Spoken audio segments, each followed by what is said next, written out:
Quando confiamos no Senhor, a Bíblia diz, entrega o teu caminho ao Senhor, confia nele, o mais ele fará. E às vezes não confiamos. Por quê? A Bíblia mostra que aquele que confia no Senhor é como um monte de Senhor que não se abala.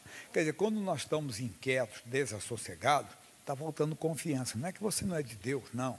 É que naquele setor, naquele caso, naquela situação, você não está conseguindo ter uma plena confiança em Deus. Por isso você está inquieto, está desassossegado, está agitado, entenda bem. Se tivesse, você estaria calmo, tranquilo. Deus, todas as coisas cooperam para o bem daqueles que amam a Deus. Eu estava hoje no atendimento, uma senhora, claro, ninguém sabe, não é daqui, foi é WhatsApp, e ela falava de uma situação familiar. Disse, deixa Deus dirigir, porque às vezes nós temos que saber, Deus está tratando da pessoa. Veja o caso do José. O José, eu falei isso no culto das 6 da manhã, você pode ver que está na internet. O José, ele foi vendido como escravo pelos seus irmãos. O José, entenda bem, quando chegou, foi trabalhar numa casa, não como assalariado, como escravo. Mas o dono da casa notou que o José tinha algo diferente. José tinha algo divino. Ele era abençoado, tudo que colocava na mão do José crescia. Então ele disse, José, você vai ser o gerente dessa casa.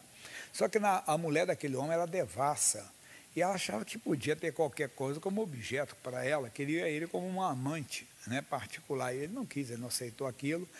Ele foi caluniado por ela, ela inverteu a situação, disse que é ele que queria a situação com ela. Foi parar na prisão. Na prisão, ele foi ser chefe lá também. O chefe da carceragem, o carcereiro mal, notou que o José também era diferente, colocou tudo nas mãos dele.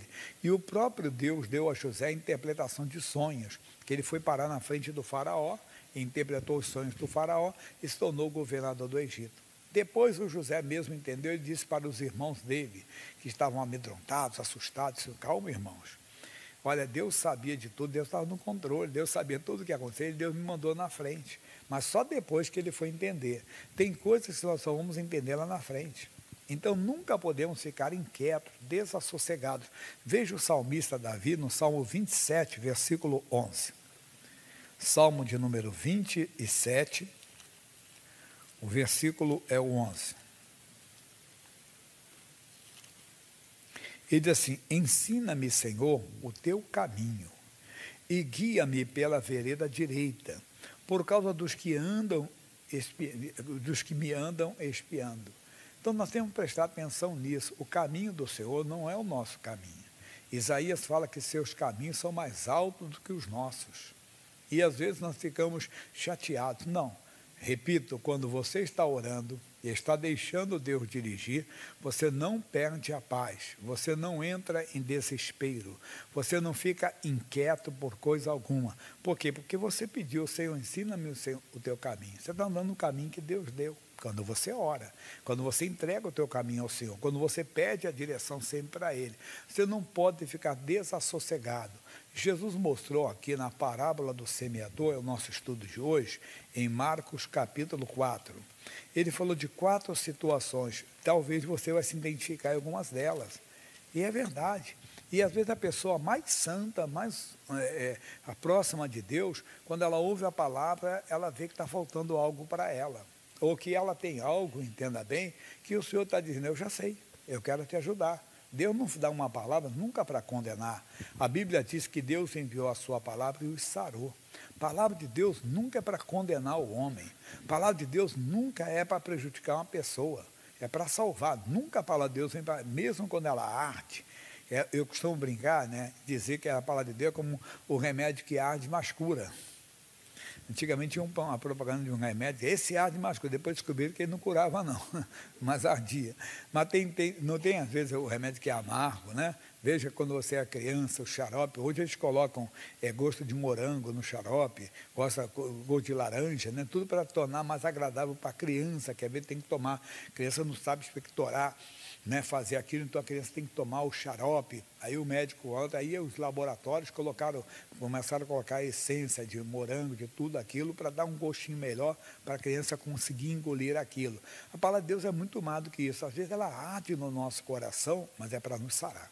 Ela nunca vai nos condenar, pode ter certeza. Diz, Marcos capítulo 4, já abriram?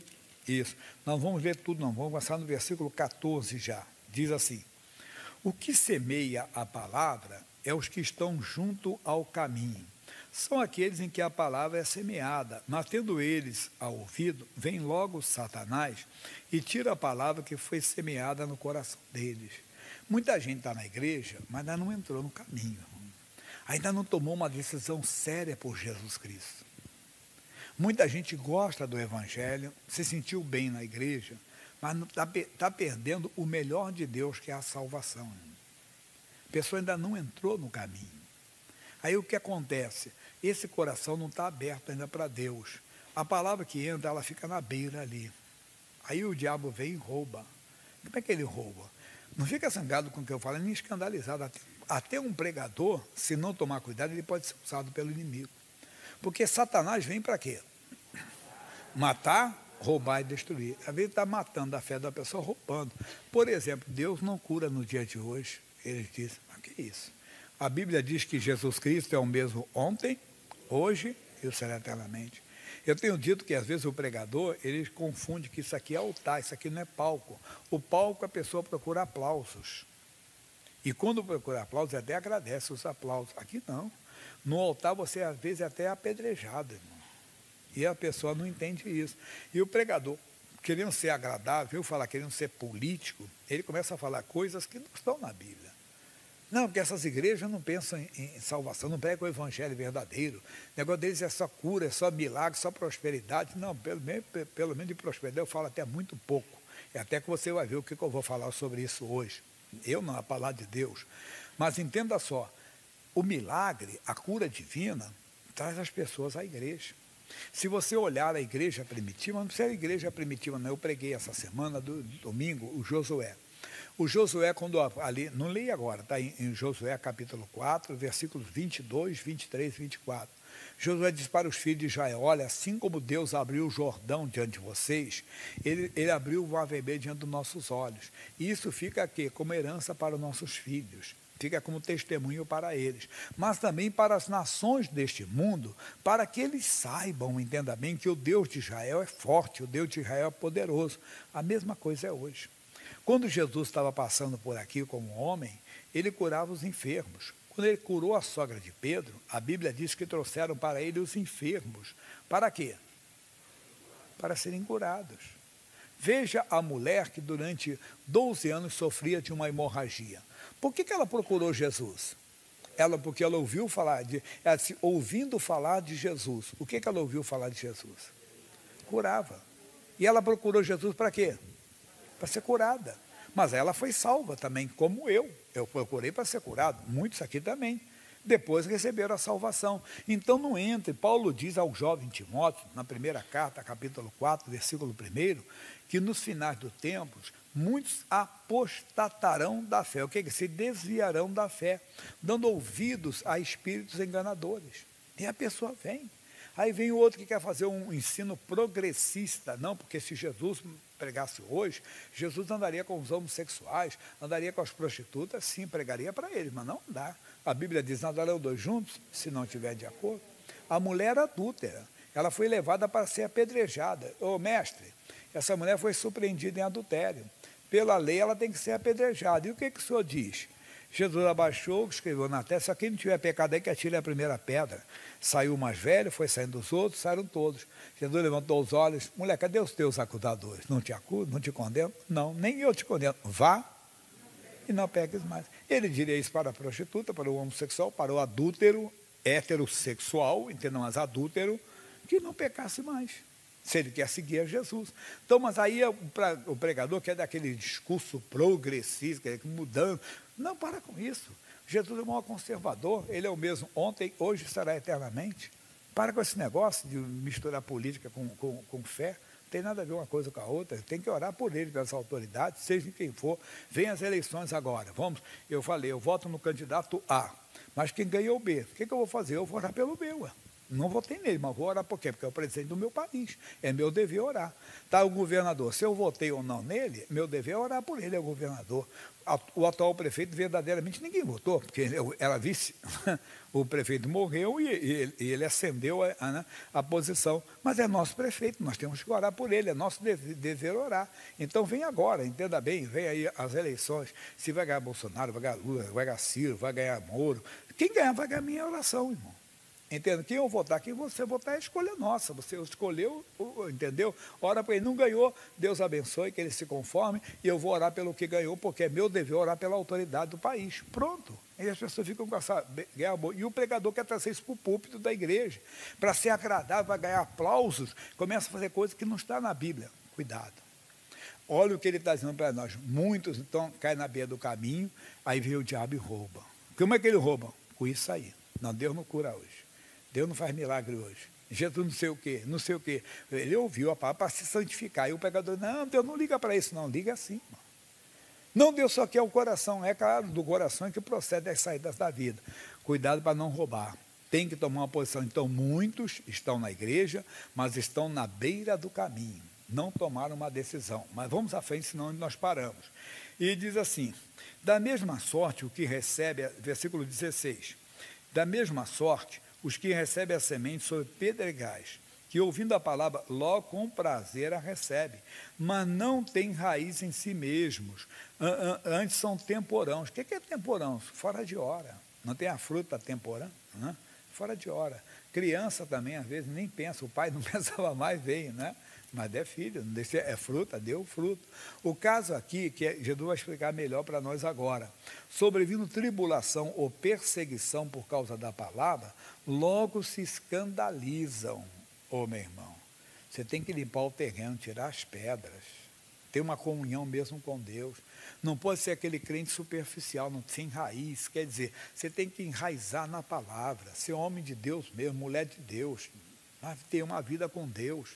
Não fica com essa só de oba-oba, tire as pedras. É pedra, tem que tirar. Tire as mágoas, tire os ódios, entenda? Tire os desejos errados. Vai falar mais para nós, para que a palavra vai entrando, vai entrando, vai entrando. Aí o que acontece? Quando chega uma perseguição, por causa da palavra. É por causa da palavra. No capítulo de João, capítulo 6, do versículo 60 em diante, Jesus deu uma palavra e eles se escandalizaram. E a Bíblia diz que muitos discípulos deixaram de seguir a Jesus. Mas por que eles deixaram de seguir? Por causa da palavra, que foi dura. E às vezes, por causa da palavra, nós somos perseguidos no local de trabalho. E a pessoa lá começa a negar Jesus. Não negue não, vai ter isso. Vai ter, pode ter certeza que vai ter. Eu contei que quando... nos anos 80, um pregador muito famoso nos Estados Unidos, que estava fazendo sucesso no mundo todo. E tinha um jeito muito, né? Falar, tinha uma palavra tremenda, um louvor fora de série. Aí ele teve um pecado moral, uma queda moral. E isso saiu nos jornais daquela época. Então você vê que ele estava tão famoso que os principais jornais do Brasil, vamos falar Rio, São Paulo, né? Vamos dizer, aqui, São Paulo, Folha de São Paulo, Estado de São Paulo, né? Na época tinha Notícias Populares, lembra, né? E Rio de Janeiro, o Globo, Jornal do Brasil, O Dia, todos eles falaram da queda desse pastor. Teve um jornal que deu destaque mesmo. E um jogador muito famoso de futebol falou para um irmão meu, que é meu irmão de sangue, meu irmão caçula, ele era jogador de futebol, jogava na época do Flamengo do Rio de Janeiro. E um jogador muito famoso, gente muito boa também, mas chegou para ele e falou assim, e aí, Jorginho, o que você fala disso aqui? Eu falei, eu não sigo o homem, eu sigo a Jesus Cristo. E tem gente que não só se escandaliza, a gente fica assim, né, não sei, eu não estou... Não, porque você não tem raiz. Quando você tem raiz, meu irmão, é diferente. Ninguém derruba você, não. Você está bem enraizado. Ninguém consegue roubar a sua fé. Amigo, eu sigo a Jesus Cristo. Aí você cansou, mas eu não gosto de crente, mas um dia você vai gostar, você vê que é bom ser dia, você não fica escandalizado. Cuidado, vê se tem pedras, tem que tirar, que isso aí impede a palavra de Deus de entrar. Tem que tirar as pedras, mas tem mais, vamos voltar aqui, é o principal agora. O que, pastor Jaime? Esse é o principal que eu queria falar para você. 18. E os outros são que recebem a semente entre espinhos, e os quais ouvem a palavra, mas os cuidados deste mundo e os enganos das riquezas e as ambições de outra coisa, entrando, sufocam a palavra e ficam infrutíferas. Até conhecem a palavra. Não vai ficar zangado. escandalizado, até pregador, irmão. Ele esqueceu que quem está no púlpito, o pastor, o Paulo disse, eu fui chamado para enriquecer a muitos, não para enriquecer. Se você quer subir no púlpito para enriquecer, você vai ficar sufocado. Não é isso. Não podemos ver, não estou com hipocrisia não, nem demagogia. Mas tem gente que, olha o que ele está dizendo para nós aqui, meu irmãozinho, os enganos das riquezas. O sonho do cidadão é ter o carro marca tal. Não tenho isso. O outro é roupa tal, tem que ter roupa de marca. O outro é o perfume tal. O outro é, sei lá, entendeu? Uma porção de coisa que a pessoa gosta. A pessoa passa a ser colecionador, coleciona aquilo só porque não gosta. Então, é errado não, mas cuidado para isso não tirar a sua fé, não tornar ela infrutífera. Porque a pessoa está mais ligada nisso. Quer dizer, aquilo ali é o tesouro, nosso tesouro está nos céus. E as pessoas começam, cuidado com a ambição da riqueza. Mais ainda, ele diz assim, as ambições de outras coisas. Aí que é perigoso. Missionário hoje, se você leu, alguém leu a mensagem na internet hoje, do missionário, do Grace? Está lá todo dia para você, irmão. Hoje ele fala de Isaías 5,8, mas ele fala isso aqui, ele cita isso aqui. O quê? Que muita gente começa a ter ambição de outras coisas, coisas normais e até proibidas. Veja a mulher do Potifar, ela começou a desejar o José como marido dela, como homem para ela, não pode. Não deseja. Nós falamos muito não cobiçar o quê? A mulher do próximo. Mas você já leu o que diz o livro de Êxodo 20, capítulo 20, versículo 17? Coloca para mim só, para você ficar. Não cobiçarás o quê? A casa do teu próximo. Não cobiçarás a mulher, o homem, né, no caso da mulher do teu próximo, nem o servo, nem a sua serva, nem o seu boi, nem o seu jumento, nem coisa alguma do seu próximo. Aí eu falei no culto das 6, o cidadão trabalha no lugar, o chefe dele, entenda, o supervisor, o gestor, é um ímpio, uma pessoa até da feitiçaria. Ele disse, não, eu que tenho que estar ali, Deus vai me dar, eu estou orando. Para quê? Porque eu vou ficar no lugar dele. Você está cobiçando, irmão. Você tinha que orar para ele se converter. Que bonito você ter um chefe crente. E mais do que crente, um filho na fé, você que ganhou ele para Cristo. Mas a pessoa não vê isso, irmão. Já ouviu falar, farinha pouca, meu pirão primeiro. O negócio é levar vantagem em tudo. Não, não cobiça, está caindo. Mas o que é isso aqui? É o que a Bíblia está dizendo. São ambições de outras coisas. A pessoa começa a ambicionar até o cargo dos outros, o lugar dos outros. Não pode, de maneira alguma. Não pode, começa até a falar mal do outro, porque no fundo você quer estar no lugar dele. Você queria ter, vamos dizer assim, o sucesso que ela está tendo, que ele está tendo. Para de bobeira, louve a Deus por aquela vida e siga a sua. Os cuidados das riquezas, veja o Demas, primeira carta de Paulo a Timóteo 4,10. Olha o que diz. Segunda, desculpa, eu falei primeira é segunda, tá? O rapaz não tem, agora é segunda Timóteo. Porque Demas me desamparou, amando o presente século, e foi para a Tessalônica. E tem gente que abandona o seu porque ama o presente século. Não, ele está me dando muito dinheiro. Não estou dizendo que é errado ganhar dinheiro, mas vai tirar você da missão que Deus lhe deu? Vai tirar você da comunhão? Tem gente que compra uma casa no campo, uma casa na praia, uma casa na montanha, e a pessoa já não vem mais aos domingos na igreja. Ah, mas pastor Jair, para que eu comprei uma casa lá? Vai aos sábados, vai domingo depois do culto da manhã. Tem que saber adequar, irmão. Buscar em primeiro o reino de Deus, a sua justiça. A pessoa começa a ficar e ela começa a perder, são as ambições. Não, porque o desejo dele é ser rico. Não é errado ser rico, desde que você busque primeiro o reino de Deus.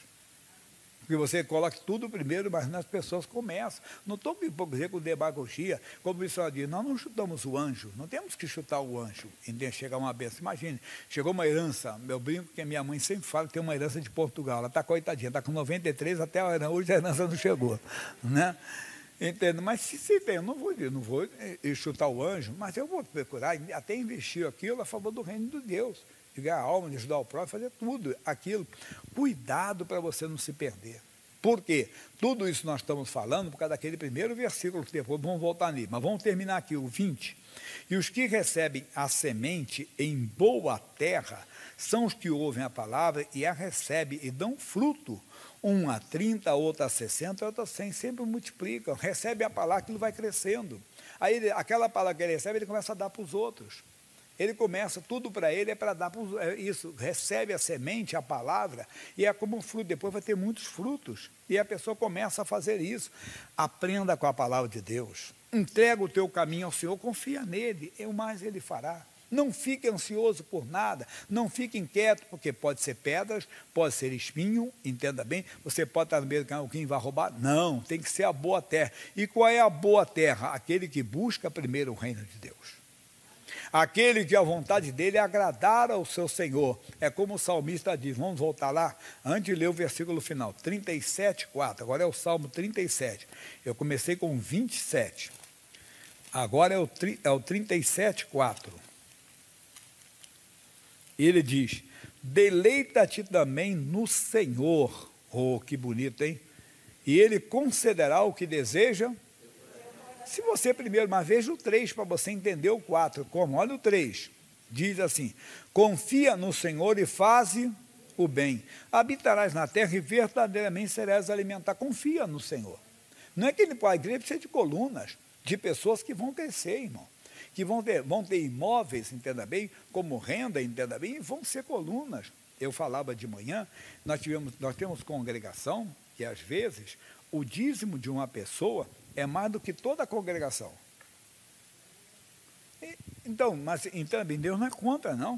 A igreja precisa de colunas. Uma congregação como essa tem que ter, vamos dizer assim, 20 colunas. Né, ou 50 colunas, 100 colunas, que o dízimo deles, nós precisamos, mas são pessoas que se desprenderam de tudo e estão agora nas mãos do Senhor. Os que estão ainda presos nessas coisas, eles vão acabar um dia abandonando a Deus, porque a confiança deles está na riqueza, a Bíblia não pode ter. É como o homem que diz, eu tenho muito dinheiro, eu compro o que quiser, não compra, irmão. Dizem, né, a história nos livros, que um homem chamado Alexandre, quando morreu, ele mandou colocar, entenda bem, joias, coisa do local do enterro até o enterro. Para quê? Para saber que não vai levar nada. Não vai, eu até brinco, se levar, alguém vai à noite lá roubar aquele túmulo. Não é verdade? Não vai levar nada, meu irmão. O que adiantou? E onde vai passar a eternidade? Acabou. Só se você crê que você é como um animal. O animal, o terror acabou, irmão. Não existe, enquanto nós queremos filosofar aqui, falar uma coisa bonitinha, o céu dos animais, a alma dos animais, é bonito isso aí, mas não existe. Na Bíblia não fala de céu dos animais, não tem, entenda bem. Poxa, quando todo mundo aqui tem um cachorrinho que perdeu um dia, eu sempre convivi com cachorro, né? Eu era garoto, quem não teve um Rex na vida, né? Eu tive um Rex pequeno. Aí depois tivemos outro, há pouco tempo, mas era mais dos filhos agora. Morreu um, nós tínhamos agora, que era o Billy, mas estava velhinho já, morreu. Entende? É você que a alma dele está lá com o Senhor. Não, é bonitinho falar isso, mas não é o que a Bíblia diz. Mas o homem é eterno. O corpo do homem foi sepultado e o espírito do homem está onde? Amigo, guarde o que tu tens, para que ninguém tome a tua coroa, que é a vida eterna. Lute para salvar a sua família, muito mais do que vê-lo curado de uma doença, muito mais, entendo, que libertá-lo de um vício, da bebida, das drogas, da prostituição. Lute para que ele nasça de novo, irmão, para que ele realmente conheça Jesus Cristo e seja salvo. Por isso que nós chamamos Arca da Salvação. Porque Noé não entrou sozinho, Noé entrou com a sua mulher, os seus filhos e as suas noras. E ali então a humanidade continuou depois do dilúvio, porque havia o pecado de Adão. Mas agora houve um homem que confiou em Deus, chamado Noé, e todos nós aqui descendemos dele. Todos nós, sem exceção. Se você não crê, rasga a Bíblia, irmão. Todos nós. Quando uma pessoa começa, raça tal, eu só conheço uma raça, a humana, irmão. Todos nós somos a mesma, entenda? É besteira falar, é outra coisa. Todos nós, isso aqui não é hipocrisia, muito menos demagogia. É toda a sinceridade, toda a verdade. A Bíblia não diz, não acabou tudo? Não tinha um pecador, disse, não, é claro que no dilúvio não morreram todos. Então a Bíblia me enganou, irmão. A Bíblia diz que ficou só Noé, entenda, a sua esposa, entenda, seus 3 filhos e suas noras. Mas enquanto o pregador querendo aplausos, entenda bem, quer ser progressista, ele começa a dizer, não, é claro que não, claro que teve mais pessoas. Então a Bíblia me enganou. Porque a Bíblia diz que toda a alma, entenda bem, expirou ali. Só ficaram aqueles animais que estavam na arca, entenda bem, e ficou Noé com a sua família. Amigo, a Bíblia é a verdade, creia na Bíblia e fique. Então, voltando onde nós começamos, quem lembra? 27, 11. Ensina-me, Senhor, o teu caminho. Eu não quero outra coisa, eu quero nesse caminho. Nesse caminho você pode ter riquezas? Pode ter. Mas não é o seu alvo é o caminho, é estar na presença de Deus, seu alvo é agradar a Deus, seu alvo é viver para Deus, seu alvo é trazer toda a sua família para esse caminho, porque esse caminho que te leva ao céu. Eu sou o caminho, a verdade e a vida, ninguém vem ao Pai senão por mim. Então verifique se você está na beira do caminho. Não, já assumi Jesus, pastor, eu sou de Jesus.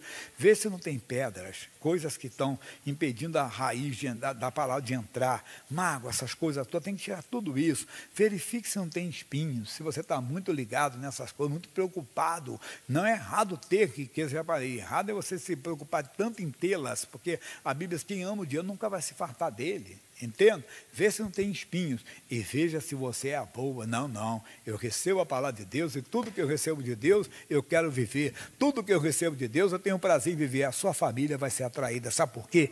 Porque estar com Cristo é incomparavelmente melhor. E a sua família vai notar isso, vai começar a notar a diferença entre aquele que serve a Deus e aquele que não serve. Você está sempre para cima, sempre com um sorriso, você está sempre com aquele brilho de Deus, e é isso que vai atrair as pessoas. Não deixe outra mensagem entrar a não ser o Evangelho de Cristo. Vamos orar? Fiquem de pé, por favor. Oração séria agora, meu irmãozinho. Se você ainda não convidou Jesus, convide. Você está perdendo o melhor da festa, que é a salvação, a vida eterna. Mas, pastor, já eu fui curado de câncer com metástase. Bonito, glória a Deus. Mas quando você morrer, que um dia vai, você foi curado agora, mas tem um dia que vai envelhecer, vai, né? Chegou aos 120 anos, não aguenta mais, pronto, foi embora. Foi, acabou. Entenda bem, e a eternidade. A Bíblia diz que o salário do pecado é a morte. Jesus não tinha pecado, era o meu pecado que estava lá, era o seu pecado que estava lá. Jesus morreu a nossa morte, oh glória a Deus, para vivermos a sua vida. Então o que você tem que fazer? Você tem que crer no coração. Se você ainda não fez isso, já fez, não precisa. Crê que Jesus morreu pelos seus pecados, que Ele venceu a morte e o inferno por você, e você me salva, Ele vai te salvar. Não importa quem você foi, você pode ser um homicida, a família da vítima nunca vai te perdoar, o Senhor te perdoa, te faz uma nova criatura. Você pode ter prejudicado uma família toda, aquela família nunca vai te perdoar. Entenda, você foi responsável pela destruição de um casamento, mas Jesus te perdoa. Faz de você. Ele perguntou, mulher, cadê o teu marido? Ele disse, eu não tenho marido, senhor. Disseste bem, tivesse 5 maridos, não tem mais. Talvez até tirou o marido de outra. Mas Jesus perdoa. Ele não leva o tempo da ignorância. Esqueça, daqui para frente é uma nova criatura. Aceite hoje a salvação, para servir a Jesus. Eu já aceitei, então, diga para ele, Jesus, não me deixe perder a salvação. Onde eu errei, se eu tenho cobiçado, se eu tenho desejado, ele sabe tudo, a meu respeito ao teu. Ele só quer te perdoar. Fale com ele, depois vão orar sério de combate, de guerra. Vai ter 3 orações, a oração do pastor Jaime, do pastor Leandro, do pastor Otávio, mas nós vamos orar para quebrar feitio, desmanchar macumba, quebrar o domínio das trevas sobre a tua vida. Fecha os olhos. Pai, nós estamos aqui em nome de nosso Senhor e Salvador Jesus Cristo. Ah, meu Deus, eu dei a tua palavra para eles. Abre o coração mesmo. Se você ainda não convidou Jesus para entrar, convide e diga para ele, me salva Jesus, ele vai te salvar. Basta você crer no coração que Ele morreu pelos seus pecados. No coração você crê que Ele ressuscitou dentre os mortos. E você diz para Ele, me salva, Ele vai te salvar. Você já tem a salvação, diga, Jesus, não me deixe perder a salvação. O Senhor sabe tudo que eu já desejei, tudo que eu fiz, tudo que eu não fiz. O Senhor sabe tudo a meu respeito, me perdoa de todos os meus erros, Ele perdoa. Agora, Senhor, nós queremos que essa bênção entre nessa casa. Estenda as tuas mãos para esta família. Estenda as tuas mãos para esta casa. Estenda as tuas mãos para aquele que está na bebida, que está nas drogas, tirando a paz da família, todos os dias enchendo a cara, todos os dias usando drogas. Ah, meu Deus, aquele que está no adultério, aquele que está na prostituição, na devassidão, na imoralidade. Olha para aquele que está desempregado também, para aquele que está endividado. Olha para aquele que está doente no leito de dor, com um câncer, Deus, com metástase, ou com consequências do Covid, e a pessoa está perdendo a perna, está com má circulação, está com trombose. Ah, entra na vida daquele que está com depressão e não sai de casa. Entra na vida daquele que está com demência, está com loucura. Eu uno a minha fé com a fé deles. Levanto a minha voz contra o inferno. Levanto a minha voz contra os principados, contra as potestades, e eu digo, Satanás, solte a família desse meu irmão, solte a família dessa minha irmã, solte a pessoa que está no leito de dor. Ô espírito da morte que acompanha a família com a pressão alta, com infarto, com derrame, vai embora dessa casa, vai embora dessa família. Eu estou mandando, solta a pessoa diabética, solta a pessoa que é hipertensa, esse histórico de pressão alta na família, esse histórico de diabetes na família, nós exigimos que saia, nós ordenamos que saia, esse histórico de loucura, esse histórico de demência, esse histórico de esquizofrenia, esse histórico de suicídio acabou hoje, nunca mais vai ter suicídio nessa família, saia, eu exijo, eu ordeno. O demônio colocou na mente da pessoa se matar e até matar alguém da família, vai embora em nome de Jesus, saia demônio, saia loucura, saia perturbação, saia agora, está quebrado o poder das trevas, está quebrado o poder do inferno, e você demônio da frieza, da rejeição, da incompatibilidade conjugal, demônio que separa casais, saia agora.